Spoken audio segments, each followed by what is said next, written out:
Assalamualaikum warahmatullahi wabarakatuh. Kembali bertemu dengan saya Ahmad Amiruddin di channel 1 Energi untuk Indonesia. Kali ini kita akan melanjutkan pembahasan mengenai penertiban pemakaian tenaga listrik. Jadi ini adalah PDTL Part 3. Sebelumnya kita sudah membahas mengenai dasar-dasar penertiban pemakaian tenaga listrik di part pertama, kemudian di part kedua, modus-modus pelanggaran pemakaian tenaga listrik. Di part kali ini atau part yang ketiga kita akan melihat apa sanksi pelanggaran terhadap penertiban pemakaian tenaga listrik. Karena ini adalah pelanggaran, pastinya ada sanksinya. Nah, sanksi pelanggaran terhadap penertiban pemakaian tenaga listrik ada dua. Yang pertama adalah sanksi pidana. Kemudian yang kedua adalah sanksi perdata.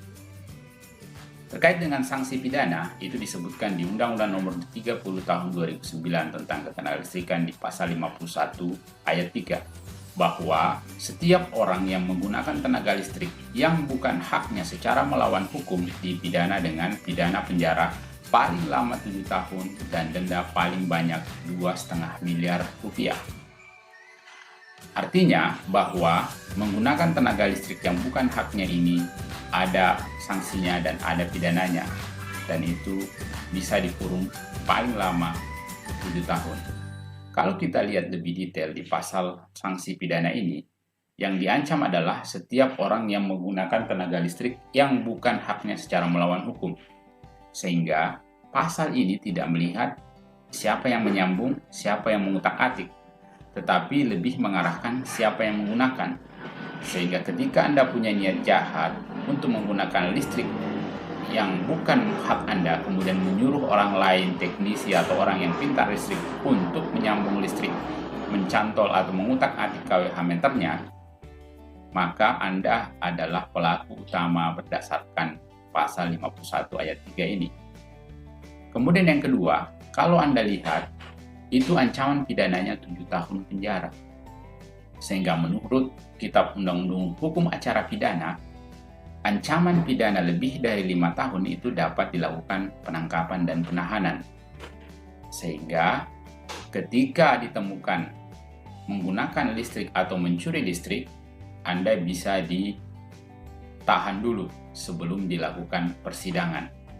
Sehingga berpikir-pikirlah ketika akan melakukan pencurian listrik, karena ancaman pidananya cukup berat, juga ada dendanya. Nah, selain itu ada sanksi perdata. Sanksi perdata ini karena ada hubungan perjanjian jual beli tenaga listrik antara konsumen dengan PLN. Ketika PLN menemukan ada pelanggaran, maka PLN dapat mengenakan beberapa sanksi terhadap pelanggannya. Yang pertama adalah melakukan pemutusan sementara. Pada saat pemutusan sementara ini, kabel-kabel maupun KWH meter itu biasanya masih ada, tapi aliran listriknya yang diputus sehingga konsumen dalam keadaan gelap gulita. Dan konsumen masih terdaftar sebagai pelanggan PLN. Cukup membayar tagihan susulan untuk dapat berlangganan kembali dan mendapatkan listriknya. Akan tetapi, jika pemutusan sementara ini tidak membuat konsumennya menyelesaikan kewajibannya, maka PLN berhak untuk melakukan pembongkaran rampung. Pembongkaran rampung ini artinya semua baik KWH meter, alat pembatas, dan kabel-kabel PLN itu akan dilakukan pembongkaran, digulung, dan dikembalikan ke PLN. Dan status Anda sebagai pelanggan PLN itu sudah dihapus sebagai pelanggan PLN. Sehingga untuk mendaftar kembali sebagai pelanggan, akan diperlakukan sebagai pelanggan baru, sekaligus harus membayar semua kewajiban-kewajiban tagihan susulan terkait dengan pelanggaran yang telah dilakukan. Kemudian yang ketiga adalah pembayaran tagihan susulan. Tagihan susulan ini adalah semacam denda dalam tanda kutip yang dikenakan kepada konsumen yang telah melakukan pelanggaran terhadap PLN. Besarnya variatif mulai dari jutaan rupiah hingga miliaran rupiah tergantung dari daya berlangganan. Dan akan saya jelaskan di video berikutnya.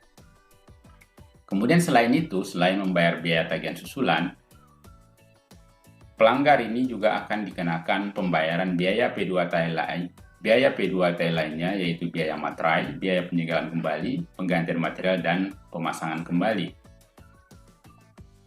Sebagai referensi Anda bisa melihat di Peraturan Menteri SDM Nomor 27 Tahun 2017 dan Peraturan Menteri SDM Nomor 28 Tahun 2016 dan terakhir dirubah dengan Peraturan Menteri SDM Nomor 3 Tahun 2020. Anda juga bisa mengecek di website PLN untuk mengetahui tarif adjustment terbaru yang saat ini berlaku antara Oktober sampai dengan Desember 2020. Selain itu, Anda bisa melihat lebih detail di Peraturan Direksi PLN Nomor 88 ZP DIR 2016 tentang penertiban pemakaian tenaga listrik. Demikian kali ini, salam satu net Indonesia Maju. Sampai berjumpa kembali di lain kesempatan. Jangan lupa komen, like, dan subscribe. Wassalamualaikum warahmatullahi wabarakatuh.